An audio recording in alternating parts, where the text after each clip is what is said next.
ये sheet rolling machine है, motorise model, heavy duty model है।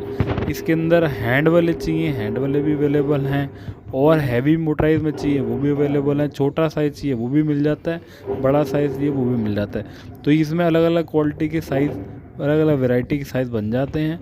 ये हैवी ड्यूटी मोटराइज मॉडल है, बहुत बढ़िया चीज़ है। शीट को प्रॉपर रोल करने के लिए, पाइप फॉर्म बनाने के लिए बहुत अच्छा मॉडल है ये।